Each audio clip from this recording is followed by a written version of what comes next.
Let's start off with the Bulls, who I think is, probably the biggest name or biggest team, that's made the most moves. I mean, you could say the Lakers, but I just think the younger kind of nature of the players and just the energy that it's bringing. I kind of want to start off with the Bulls. Also, we've been talking Eastern Conference basketball anyway. So, I mentioned it off the top of the show. You had Caruso coming to the Bulls, you had Lonzo Ball coming to the Bulls, and of course also DeMar DeRozan in a sign and trade. Lonzo was also a sign and trade, I should mention as well.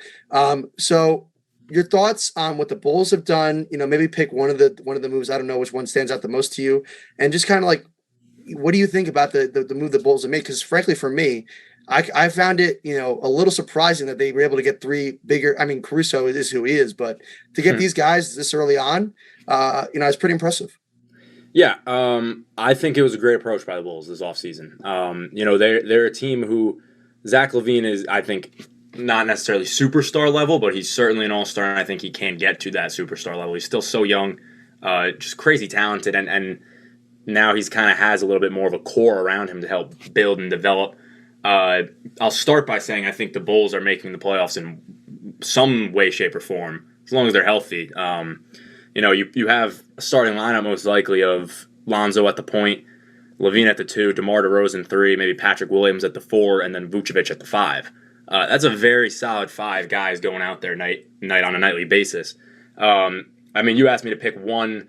I guess my favorite move, I think it's Lonzo. I've been a Lonzo fan, since he was in college, but I think he's just now, finally, he's not a guy who, he's not a LeBron type of player who comes in right away, makes an impact like Luka. He's a guy who you give him a few years, and now he's starting to shoot the ball more efficiently. He's always been a great defender, always been a great playmaker. Those abilities are heightened as well. He's getting the time and run he needs to become a more talented all-around player. You put him on this team as a facilitator, as a defender, hopefully as a shooter as well.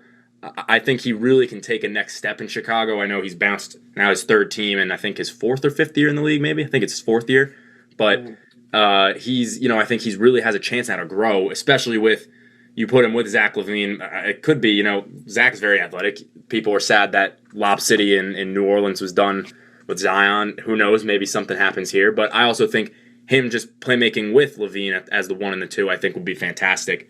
I think here might be the best destination he's had to grow as a player and develop in his career. So I'm looking forward to him in Chicago. Yeah, I'll just kind of respond to what you're saying about Lonzo Ball. Look, I've never been a huge Lonzo Ball guy. I think his father's hilarious, but for all the wrong reasons. I'm not really a big Lonzo guy. A little disappointed coming out of the draft. I think there was a lot of pressure on him. Like, let's be honest, you're getting drafted to the Lakers, one of the most storied franchises in NBA history. A franchise that has had 2 of the most storied point guards of all time in Jerry West and Magic Johnson.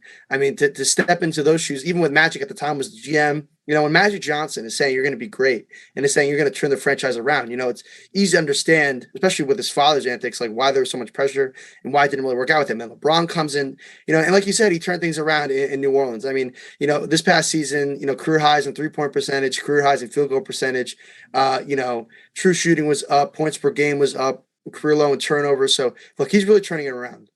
So that's a great thing. I think it helped that he was playing in a smaller market in New Orleans. That's not like a super small market, but it's not LA. I think it also helped that it was a younger team. That being said, there were still expectations, so I still think he was able to thrive under some sort of pressure. I think overall it's a good move. Look, the Bulls are a team that's on the come up now. I think, like you said, the Bulls have to make the playoffs this year, especially with the play-in tournament. I find it hard to believe that they don't get one of the seeds. I think they're going to have enough talent, and we'll get into the other moves in a second. But look, Lonzo's going to be your floor general. He'll help you out. He's not a guy who you're going to look for scoring, but that's not why you brought him here. So I think it's a pretty good deal. And look, it's a sign and trade, so the Bulls are sending a few players and a 2nd-round pick to the Pelicans their way. That is what it is. And I think one concern about Lonzo, and I don't know if you have any concern about this, he's actually never played a full season. Yeah, every year of definitely. his career, it is 4 years, like you said. He drafted in 2017. He hasn't played a full season. So my question is there's always a concern with a guy that has injury history, whether he can really live up to a deal. I don't know if you have any thoughts on that. Definitely. That's been, I guess, part of the downfall of him. I was very excited to watch him in LA, and I'd be waiting, and he would just be out. So yeah, especially at this age too, he's still very young. You don't really want to see the injuries piling up too early in a career. I'm hoping again maybe his play style changes a bit with that. He is playmaking oriented. The defending I think will still be there for sure. But yeah, I anytime a guy cannot be on a court for at least 70 games in a season, you're a little concerned. For me, really, it is because he's so young. 4 years in the league, and he's you might have it open, but I don't know how many games he's missed exactly, but it's a lot to say the least. So I think there is some concern, but again, the Bulls have a lot of surprisingly a lot of backcourt depth with Lonzo, Lavine, Caruso, Kobe White, even I would assume out of Illinois. So I think again maybe just be careful with some minutes early on as a coach. And then again, what do I know as an NBA coach? But I think Lonzo, he is the talent, the potential. I guess is always there with him. It's just he's got to stay on the court. Anyone who gets injured often, you have worries about. And if he goes down, that changes the whole image of this Bulls team. Who's their number one facilitator if Lonzo's not on the court? Who knows? Yeah, and I think when we talk about facilitators, it's kind of interesting because now I want to kind of shift over to the Derozan sign and trade, and or the trade rather. And what I find interesting is that with Derozan, let's be honest, he was not the same guy that he was when he was in Toronto. I don't think we can deny it. But when doing a little bit of research and kind of thinking about how much were his numbers really down, the one thing that really stood out to me was, look, he's averaging 21.6 points a game. I mean, not a lot of guys average over 20 points. I mean, so that's pretty solid especially for the length of time that he's done that. But the past 3 years in San Antonio, he's posted career highs in assists. So, I think when he was over in San Antonio, he might have been relying more on he might have been more of a facilitator. I can't tell you that I was staying up at 11 o'clock to watch, a Spurs team that wasn't really a contender. So when he got to Toronto, I can't say I was watching his game constantly. But I'll be interested to see, you talk about Lonzo being a facilitator. It seems like DeMar was kind of, even though he's a scorer, he's a guy that you're going to get the ball to, he was giving out assists. And I wonder if now that you have a true point guard, because look, I mean, San Antonio, we just talked about Patty Mills a few minutes ago. I mean, ever since Tony Parker left, I mean, who in San Antonio is really like this amazing point guard that's really going to help you out? So, I mean, with DeRozan having a solid point guard in Lonzo, I wonder how much that's going to help him out now. So I'll be interested to see if the point goes up, the assists go down. I think, the biggest thing with DeMar, and I'm sure you could add to this as well. I mean, first off, he's going to take that offensive pressure off of Zach Lavine. I mean, Zach Lavine, I think, I don't know if you would agree with this, when he got traded to Chicago, the progress that he's made, I think, has been kind of surprising. I mean, you think about, we always thought about him as the dunk contest guy, and I don't really think anyone thought he was going to be the star. Nope. And then with the Bulls team that had no expectations, he's kind of, maybe the space of having none of those expectations has helped him. But with him there, I think there's, he's been the focal point. Now you get DeMar in, he's going to help with the offensive production, take a little bit of pressure off of Zach. And the other thing that I found kind of interesting is actually the Bulls were dead last in the league in getting to the free throw line. They took the fewest free throw attempts per game.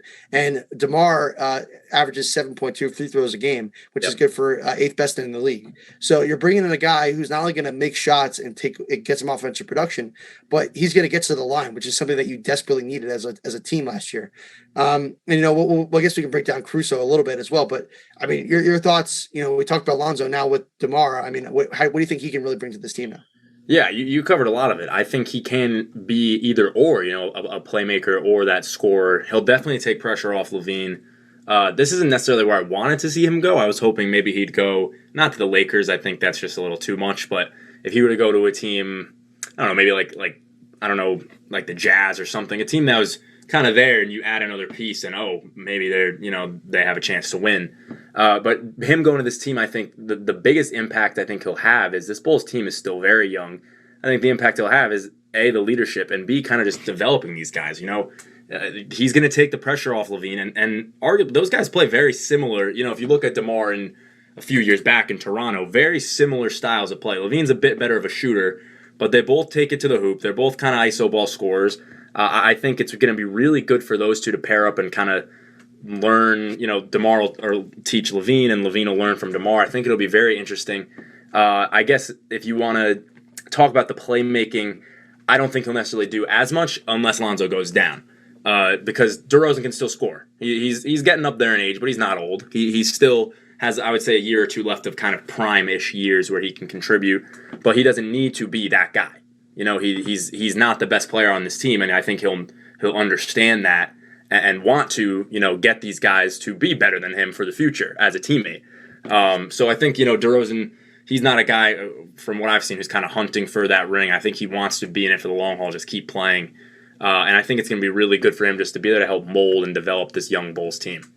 Yeah, and then I think last, we covered the two big moves of the Bulls. I mean, Caruso, look, you think about like the memes and all that, but look, he's a very solid player. I mean, absolutely. The numbers are not going to wow you. I'm a little shocked that he got a 4-year, $37 million deal. I think it's just kind of the NBA. But look, he's a great defender. He can facilitate on offense. I mean, when he does shoot the three, he's shooting 40%.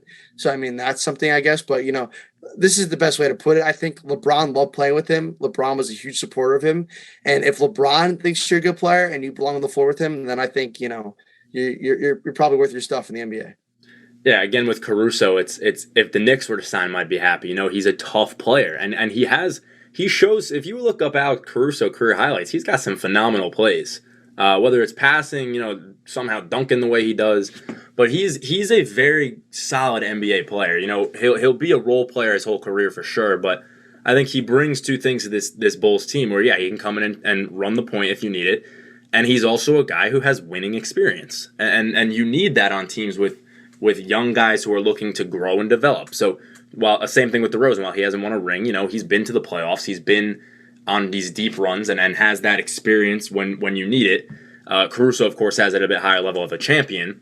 But I think it's really interesting because I think that's where the money comes from, perhaps. Maybe the fact that he has won, that gives him a little more credibility to his name. But he's just a really reliable player, and that's part of it too. You know what you're going to get out of Alex Caruso every night. And I think him on this Bulls team kind of just, he could go to any sort of team and play the same role. But on the Bulls, he brings, of course, a little bit of excitement because it's Alex Caruso. But that same sort of mentality of, hey, I've been there, let's do this, and let's get down to work. And I think that's what the Bulls have needed for a while now.